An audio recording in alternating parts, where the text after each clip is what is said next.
नमस्कार, कंज्यूमर अड्डा में आपका स्वागत है। आपके साथ मैं हूं विपिन भट्ट और आज हम कह रहे हैं कि नौकरी के नए रंग। जी हां, क्योंकि 4 नए श्रम कानून संसद से तो पास हो चुके हैं और अब इन कानूनों को अमल रूप देने के लिए इनके लिए नियम बनाए जा रहे हैं। और नियम ऐसे होंगे जो नौकरी करने के तौर तरीकों को हमेशा के लिए बदल कर रख देंगे, चाहे बात आपकी हो, चाहे आपके महातत लोगों की हो, यानी आप चाहे खुद नौकरी कर रहे हो, चाहे आपसे नौकरी करवा रहे हो आप किसी को। मसलन अब अगर आप कहीं काम करते हैं तो हो सकता है आपको 4 डेज अ वीक मिलने लग जाए, यानी कि 4 दिन काम बाकी 3 दिन छुट्टी। और आपके घर में कोई मेड आ रही है, कोई ड्राइवर आ रहा है, तो उसका पीएफ अकाउंट तक आपको मैनेज करना पड़ सकता है। तो इस तरीके के कुछ नए नियम आ रहे हैं और ये contract labour, fix term labour से लेकर बड़ी नौकरियों तक सब पर लागू होंगे। और जैसा हमने कहा कि बहुत बड़े बदलाव देखने को मिल सकते हैं। काम करने के तौर तरीके, काम करवाने के तौर तरीके तक यहां बदल सकते हैं। तो आज इन्हीं पर होगी चर्चा कि किस तरीके से बदल जाएगा नौकरी करने का तरीका। और यह भी आपको बता दें कि अप्रैल तक इस साल में ये नए नियम आने की हम उम्मीद कर रहे हैं। और आज कुछ खास मेहमानों को हमने बुलाया है। चर्चा में हमारे साथ शामिल हो रहे हैं टीम लीज के चेयरमैन मनीष सब्रवाल साहब, साथ ही शामिल होंगे पूर्व लेबर सेक्रेटरी शंकर अग्रवाल जी, और जुड़ चुके हैं ग्लोबल हंट के एमडी सुनील गोयल साहब। आप सभी का बहुत बहुत स्वागत है। तो मनीष जी, आपसे शुरुआत करता हूं कि ये जो नए रिफॉर्म कह लें, एक तरीके से तमाम लॉज में बदलाव की तैयारी है, तो जो बातें मैंने अभी कही है, जितना अभी हम पढ़ रहे हैं, क्या ये सब संभव होगा? मतलब सबसे पहला सवाल तो मेरा यही होगा कि क्या 4 डेज अ वीक भारत में पॉसिबल है?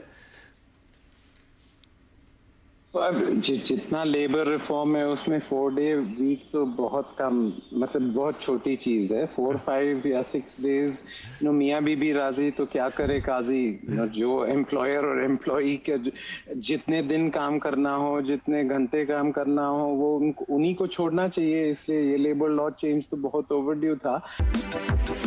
राइट, तो आपका यह मानना है कि इन रिफॉर्म से नौकरियां बढ़ेंगी, साथ में प्रोडक्टिविटी भी बढ़ेगी। शंकर साहब है, पूर्व लेबर सचिव हैं। शंकर साहब, ये जो अब नए रिफॉर्म है, हम मान के चल रहे हैं कि अप्रैल तक ये नियम नए बन के आ जाएंगे, लेकिन मैं थोड़ा इंप्लीमेंटेशन का साइड जानना चाहता हूं, क्योंकि इसमें से बहुत सारी चीजें वैकल्पिक भी हैं। जैसे मैं अभी 4 डेज अ वीक की बात कर रहा था, या जो नए कॉन्ट्रैक्ट वर्कर्स होंगे उनके लिए जो नए नियम आ रहे हैं, मसलन कि किस तरीके से अब कॉन्ट्रैक्टर का जिम्मेदारी कम रहेगी, बल्कि जिस कंपनी में वो काम करने जा रहे हैं, थर्ड पार्टी के तौर पे अगर हम बात करें, तो वहां पर उस कंपनी की जिम्मेदारी ज्यादा रह जाएगी कि उनका वेतन टाइम से मिल रहा है कि नहीं, उनका पीएफ मैनेज हो रहा है कि नहीं, उनका हेल्थ इंश्योरेंस है कि नहीं। सो ये चीजें इंप्लीमेंटेशन में कैसे तय किया जाएगा कि इंप्लीमेंट हो रही है?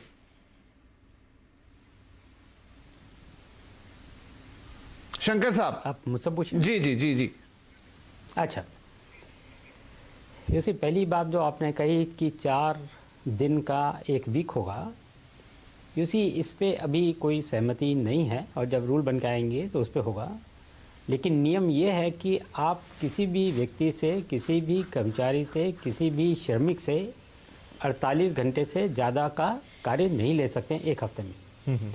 अब ये कन्वीनियंस पे डिपेंड करता है, वर्कर्स के या एम्प्लॉयर की कन्वीनियंस पे, कि वो 4 दिन में ले सकते हैं या 5 दिन में कर सकते हैं। लेकिन अभी इसके बारे में रूल नहीं है। रूल्स के हिसाब से 5 दिन के काम पे 48 घंटे उसको काम करना पड़ेगा। ये अभी तक का नियम है।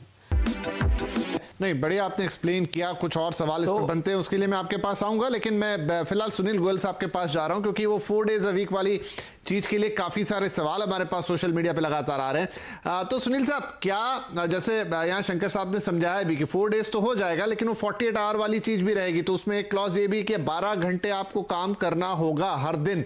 तो 12 घंटे एक लंबा वक्त हो जाता है, और दूसरा ये भी कि उसमें फिर आपको बीच में ब्रेक भी चाहिएगा। लेकिन कौन सी कंपनियां हैं जो ऐसा कर पाएंगे? उसका एक लॉजिक तो हमें समझ में आया कि ट्रांसपोर्टेशन कॉस्ट बचेगी, लॉजिस्टिक्स बचेगा, इलेक्ट्रिसिटी का खर्चा बचेगा। 3 दिन आप अगर दफ्तर बंद कर सकते हैं, लेकिन क्या ये हर सेक्टर के लिए पॉसिबल होगा? बहुत कम लोग हैं जो ऐसा मैनेज कर पाएंगे।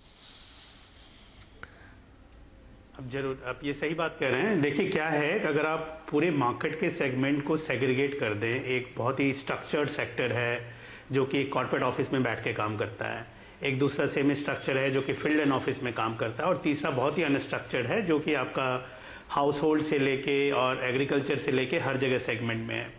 तो जब हम ये 4 डेज की बात करते हैं कहीं ना कहीं पे सेगमेंट में, और आवर का सेगमेंटेशन करते हैं, अल्टीमेटली देखिए तो गवर्नमेंट ये कह रही है कि इतने आवर्स डिफाइंड हैं। अगर आप कोई एम्प्लॉय 4 दिन में करना चाहता है और उसके बिजनेस की, उसके वर्क को वो चीज़ अलाउ करता है, तो आप उसको 48 आवर्स करवा लीजिए और उसको आप उतने दिन में फ्री कर दीजिए, मतलब कि 4 दिन में फ्री कर दीजिए फॉर अ वीक, जिससे को आगे का वो अपना पर्सनल लाइफ को मैनेज कर सके।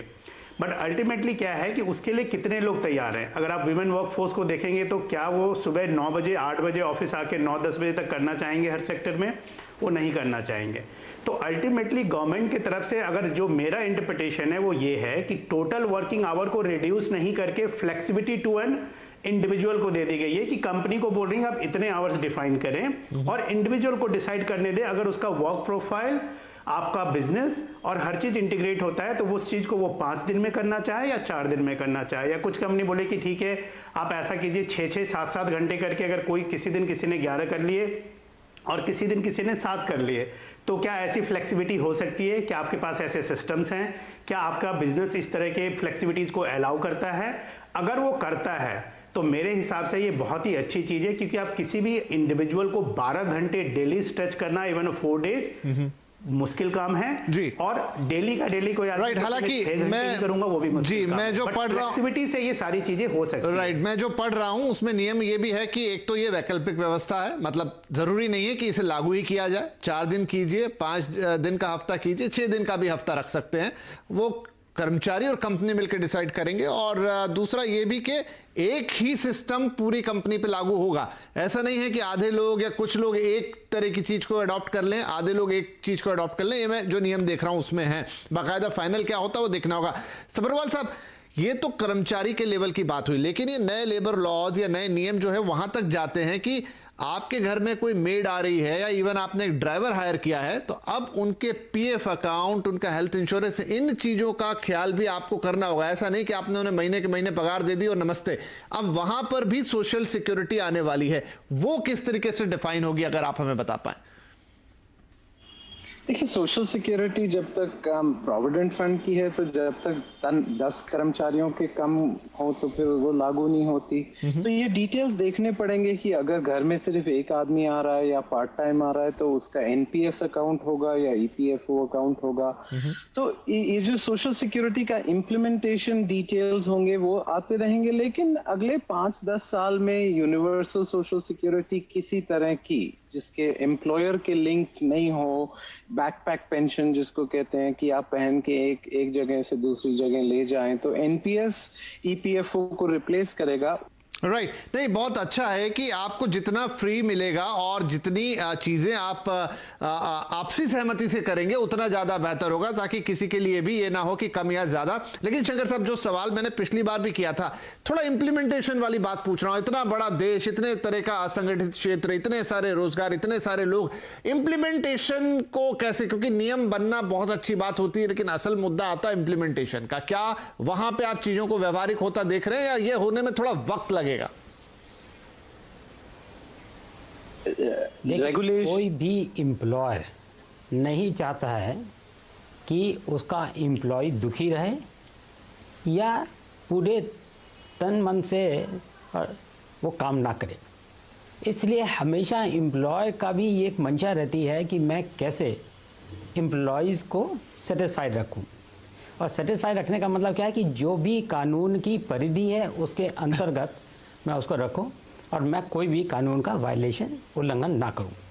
शायद लिंक थोड़ा सा टूटा, लेकिन बड़ी इंपॉर्टेंट बात है। और ये सवाल इसलिए महत्वपूर्ण है कि कॉर्पोरेट वर्ल्ड में तो हम चीजों को सही तरीके से होते हुए देख भी सकते हैं, उनको क्रॉस चेक कर भी सकते हैं, चीजें छुपती नहीं है। लेकिन ज्यादा छोटे छोटे असंगठित क्षेत्र की बात हो रही है, क्योंकि वहीं से तो पूरी वर्कफोर्स बन रही है। 10 लोग, 20 लोग, 30 लोग काम कर रहे हैं, वहां पर चीजों को आप कैसे ट्रैक करेंगे? तो बताया उन्होंने कि टेक्नोलॉजी के माध्यम से चीजें होंगी, और जब आपके लिए, आपकी सुविधा के लिए लॉ लाया जा रहा है तो कौन उसे मना करेगा, चाहे एम्प्लॉय हो चाहे एम्प्लॉयर हो। तो ये क्रांतिकारी परिवर्तन शायद आगे देखने को मिलेंगे। एक छोटा सा ब्रेक ले रहे हैं, लेकिन ब्रेक के बाद कुछ और बातें होंगी। मसलन एक देश एक वेतन की बात हो रही है। एक मिनिमम जो स्लैब है वो तैयार होगा, वही पूरे देश में लागू होगा। उसके ऊपर राज्य चाहे जितना डिसाइड कर ले, मिनिमम सबके लिए सेम होगा। और दूसरा, वर्क फ्रॉम होम जिसकी बात की अभी एक नई चीज आ चली है, तो उसके लिए तक नियम बन रहे। छोटा ब्रेक ले रहे, इन दो बड़े मुद्दों को ब्रेक के बाद टच करेंगे और देखेंगे प्रोडक्टिविटी इनसे कैसे और कितनी बढ़ेगी। छोटा सा ब्रेक।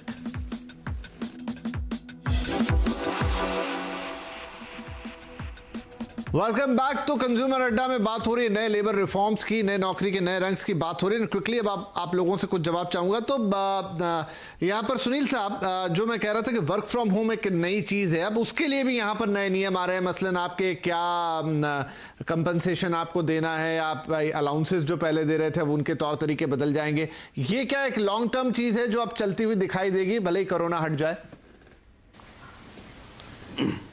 देखिए, वर्क फ्रॉम होम तो अब वर्क फ्रॉम एनीवेयर हो गया है। अब तो लोग शायद हॉलीडे लोकेशंस पे जाके भी काम कर रहे हैं, अपने पुश्तैनी घर पे चले गए हैं, जो शायद पिछले कई सालों से नहीं ट्रैवल किए थे, वहाँ से भी काम कर रहे हैं।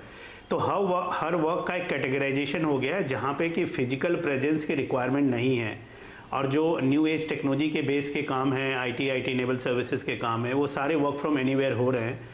और रादर कंपनीज तो अभी डेटा मांगने लग गई हैं हमसे कि भाई कौन कौन सी कंपनी है जो वर्क फ्रॉम एनीवेयर रिक्रूट कर रही हैं, तो आप डेटा दीजिए, क्योंकि उनके लिए भी अब लोकेशन वाइड हो गया है। तो फॉर्चुनेटली पहले क्या होती थी, कंपनी सिर्फ मेट्रो सिटीज़ में रिक्रूट करती थी कि दिल्ली, बॉम्बे, बेंगलोर, चेन्नई, हैदराबाद में। अब शायद उनके लिए मार्केट बड़ा हो गया है, अब वो कहीं भी हायर कर रहे हैं। तो ये तो लंबे समय तक चलेगा, बट शायद वो सेगमेंट जो काम करने वाला है वर्क फ्रॉम होम में या वर्क फ्रॉम होम टाइप की पोजीशन से, वो बहुत लिमिटेड है। वो 20% 25% होगा आज के डेट में, जो कि technology, ITES, e commerce, online business. तो ठीक है, मैं आपको क्योंकि रोक रहा हूं, मेरे पास समय समाप्त हो गया है। हाँ, मैं एक छोटा सा सवाल मनीष जी से लेना चाहता हूं। मनीष जी, आपने कहा कि इससे एक नई तरीके का वर्कफोर्स भी तैयार होगा और हम जैसा एनवायरनमेंट देखना चाहते हैं या चाइना को कंपटीटर देखते हैं, कितनी प्रोडक्टिविटी आप देखते हैं कि इससे बढ़ेगी जब ये लागू हो जाएगी? देखिए, इंडिया में सिर्फ 22,000 कंपनियों जिसका पेड अप कैपिटल 10 करोड़ से ज्यादा है। हमारे पास 6 करोड़ एंटरप्राइजेस हैं। तो इन labour laws, bank reform, urbanisation reform से काफी फर्क पड़ेगा। राइट, तो ये बहुत ही इंटरेस्टिंग होने जा रहा है। आधे घंटे में इस बात को पूरी तरह समेटा तो नहीं जा सकता, 1-2 शोज और लेकर आएंगे और सभी मेहमानों को फिर से बुलाएंगे, लेकिन ओवरऑल अप्रैल में नए नियम आने वाले हैं। और जिस तरह की बातचीत हुई है उससे ये लगता है कि आपका तरीका हो काम करने का या जिन्हें आप काम पे रख रहे हैं, ये सब कुछ बदलने वाला है। ये बदलाव कितने बड़े और दूसरे बदलाव को लेकर आएगा, जो मनीष जी कह रहे हैं क्या हमें होता हुआ दिखाई देगा, ये शायद थोड़ा सा टाइम के साथ अनफोल्ड होगा, लेकिन जो भी कुछ होने जा रहा है वो बड़ा एक्साइटिंग और इंटरेस्टिंग है आपके लिए भी और आपसे जुड़े हुए लोगों के लिए भी। फिलहाल समय समाप्त हो गया, इसलिए आप सभी का शुक्रिया, लेकिन गुजारिश होगी कि फिर 1-2 शो रखेंगे तो जरूर आइएगा, थोड़ा और डिटेल में बातचीत होगी। लेकिन आज के लिए आपसे इजाजत लेंगे और सभी दर्शकों से भी नमस्कार।